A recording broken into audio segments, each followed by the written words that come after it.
మీకు ఒక దుకాణం చూపిస్తారండి. నా వెనక చూసిరా, అర్థమైందా మీకు? భాంగ్ కా దుకాణం అని ఉంది. అంటే బాంగ్ అంటారు కదా, మీకు తెలుసు కదా, మత్తునిచ్చే పదార్థం ఇది ఒక రకం.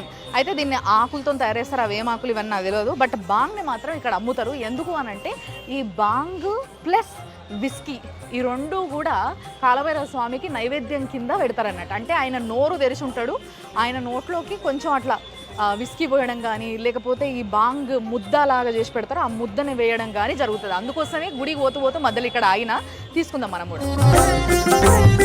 గోరింటాకు ముద్దలా ఉందన్నమాట. మీ అందరికీ నేను ముందు జాగ్రత్తకు ఒక విషయం చెప్దాం అనుకుంటున్నాను. ఏంది అని అంటే, దేవుడికి నైవేద్యం కింద ఇది ఎక్కుతుంది, కానీ ఇది దేవుడికి నైవేద్యం కింద ఎక్కించిన తర్వాత మనకే తిరిగిస్తారు ప్రసాదం కింద. అంటే నైవేద్యం ప్రసాదం అవుతుంది కదా, అప్పుడు ప్రసాదం అయినప్పుడు మన చేతిలోనే పెడతారు. అప్పుడు ఆయన తక్కువ లోపలేసేసుకున్నారు, మొత్తం చక్కెర వచ్చి పడిపోతారు.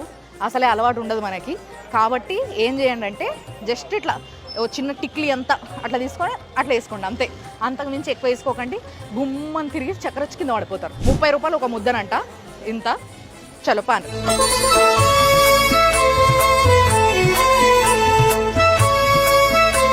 సో కాలభైరవ స్వామి గుడి దగ్గరికి వచ్చేసినాం.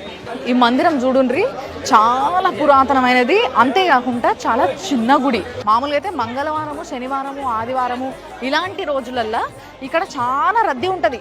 జనాల లైన్ చూడుండ్రి, గుడి అక్కడుంది, అక్కడి నుంచి ఇట్లా పెద్ద లైను. సో ఇక్కడ జనాలు విపరీతంగా వస్తారు కాలభైరవ స్వామి దగ్గరికి. మామూలుగా వారణాసి, కాశీ అనేది చాలా చాలా పెద్ద పుణ్యక్షేత్రంతో పాటు ఎప్పుడు బిజీగా ఉండేది. నిమిషానికి ఈడ రద్దీ పెరుగుతూనే ఉంటుందంట. అసలు ఫుల్ అంటే ఫుల్, చుట్టుముట్టు జనాలు ఎక్కడి దాకా పోతారంటే, ఓ స్టేజ్లో ముఖ్యంగా మంగళవారం రోజు వస్తే ఇక్కడ నుంచి మొత్తం ఈ గల్లీ దాదాపుగా 2-3 కిలోమీటర్ల దూరం వరకు ఈ లైన్ ఉంటుంది. కొంతమంది ఫారినర్స్ని కూడా చూడొచ్చు. సో ఇట్లా అని మొత్తం రౌండ్ తిరిగి లోపలికి పోవాలి. ఇప్పుడు మనం కూడా అట్లనే పోతున్నాము. అంతేకాకుండా వీళ్ళ చేతులల్లో ఒక మంచి ఇట్లా బాండారం కనబడుతుంది కదా, చేతిలో ఇట్లా పువ్వులు, పూజకి అవసరమైన అన్ని తీసుకొని పోతున్నారు కదా, ఇప్పుడు అవి కూడా మనం తీసుకుంటాము. గుడిని చూడుండ్రి, అటు సైడ్ గోపురాలన్నీ కూడా ఇట్లా ట్రయాంగిల్ షేప్లు ఉంటాయి, చాలా శాతం ఇట్లానే ఉంటాయి. సో ఇట్లా 2 గోపురాలు ఉన్నాయి కదా, ఈ లోపల నుంచి ఎంట్రీ అయితే ఆ కొనాకి అక్కడ గోపురమే కనబడతలేదు, కానీ యాక్చువల్గా గర్భగుడి అక్కడనే ఉంది.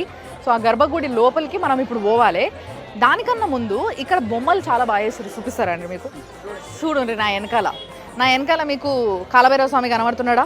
సో కింద కాలభైరవ స్వామి, పైననేమో శివుడు ఉన్నాడు. సో బేసిక్గా కాలభైరవ స్వామి అంటే కుక్క కావచ్చు అని చాలామంది అపోహపడుతుంటారు. యాక్చువల్గా కాలభైరవ్, కాల అంటే మీకు తెలుసు కదా, మృత్యువు లేదా కాలము అని అర్థం. సో భైరవ్ అంటే కుక్క అని అర్థం. అయితే ఏదైతే ఆ శివుడు జటాజుటాన్ని తీసి వేసినప్పుడు అందులో నుంచి పుట్టిన ఒక శక్తి, ఒక రుద్ర రూపం ఏదైతే ఉంటుందో అదే కాలభైరవుడు.